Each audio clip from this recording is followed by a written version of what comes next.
వీటిని కూడా అభివృద్ధి చేసే ప్రోగ్రామ్స్ చేయాలని చెప్పేసి నేను మంత్రి గారికి రిక్వెస్ట్ చేసినాం కాబట్టి తప్పకుండా మనకు హామీ ఇచ్చినారు. వచ్చే 6 మాసాల లోపల ఖచ్చితంగా ఇవన్నీ కూడా అభివృద్ధి చేసే ప్రోగ్రాం మేము తీసుకుంటామని చెప్పేసి మీకు అందరూ కూడా మనం చేస్తూ ఈ కార్యక్రమానికి వచ్చేసిన కాంగ్రెస్ పార్టీ పెద్ద నాయకులకు అందరికీ కూడా మరొకసారి నేను కృతజ్ఞతాపూర్వక నమస్కారాలు తెలియపరుస్తూ ఇప్పుడు పెద్దలు ఏఐసిసి అధ్యక్షులు ఖర్గే గారు హైదరాబాద్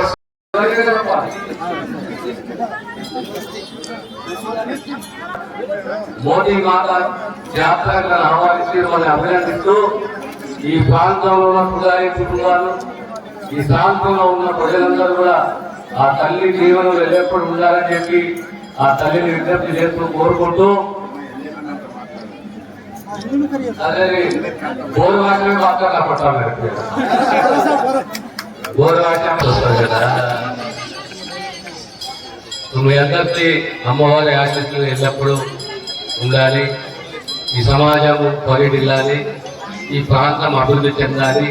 ప్రత్యేకంగా మిత్రుడు చంద్రశేఖరరావు గారు చెప్పినట్టు ఈ ప్రాంతంలో రోడ్ల నిర్మాణమే కానీ, తాగునీటి వ్యవస్థనే కానీ, ఇతర అభివృద్ధి సంక్షేమ కార్యక్రమాలు కానీ ఖచ్చితంగా మీ అందరి ఆశీస్సులతోటి కాంగ్రెస్ ప్రభుత్వం ఏర్పడ్డది. ఈ ప్రాంతంలో కూడా కాంగ్రెస్ సాయంలో మా మిత్రులు ఉన్నారు, అందరి పెద్ద మంత్రులు ఉన్నారు, మా చిచ్చా ఉన్నాడు, ఉజ్వల్ ఉన్నాడు, చంద్రశేఖరరావు ఉన్నారు, మా పాత మిత్రుడు సురేష్ శెట్టార్ గారు ఉన్నారు. వీళ్ళందరి సహకారంతో రేవంత్ రెడ్డి గారి నాయకత్వంలో వారి ముఖ్యమంత్రి ఉన్నారు.